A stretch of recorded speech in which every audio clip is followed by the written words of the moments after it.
প্রতিদিন আমাদের চারপাশে ঘটে যাচ্ছে অসংখ্য ঘটনা। এর মধ্যে আলোচনায় আসছে হাতে গোনা কিছু।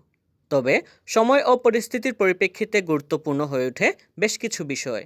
এগুলো জানা না থাকলে আমাদের অনেক ক্ষেত্রেই পিছিয়ে পড়তে হয়।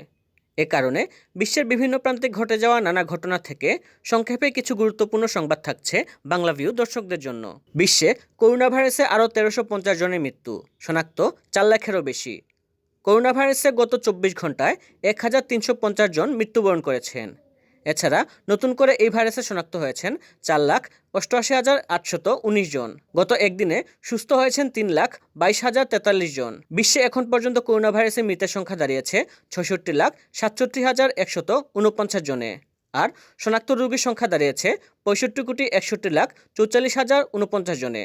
এছাড়া এখন পর্যন্ত সুস্থ হয়েছেন ৬৩,৪,৮৪,২৫২ জন। যুক্তরাষ্ট্রের অর্থনীতি চীন ছাড়িয়ে যেতে পারে।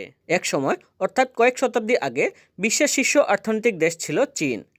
অনেক বিশ্লেষকরা মনে করেন আবারও সে স্থান ফিরে পেতে পারে দক্ষিণ এশিয়ার দেশটি। বর্তমানে বেশ কিছু সমস্যার মধ্যে দিয়ে যাচ্ছে দেশটি, যদিও এগুলোর অধিকাংশ নিজেদের সৃষ্টি। ফলে শীর্ষস্থানে অর্থাৎ যুক্তরাষ্ট্রকে ছাড়িয়ে যেতে দেশটির আরও কিছু সময় লাগতে পারে। এদিকে বেশ কিছু অর্থনীতিবিদ মনে করেন যুক্তরাষ্ট্রের অর্থনীতিকে কখনোই ছাড়িয়ে যেতে পারবে না চীন। বেতন বাড়ানোর দাবিতে যুক্তরাজ্যের নার্সদের নজরবিহীন ধর্মঘট। বেতন বাড়ানোর দাবিতে যুক্তরাজ্য জুড়ে ধর্মঘটের ঘোষণা দিয়েছেন হাসপাতালের নার্সরা। একদিনে এই ধর্মঘটে যোগ দিয়েছেন ১,০০,০০০ নার্স।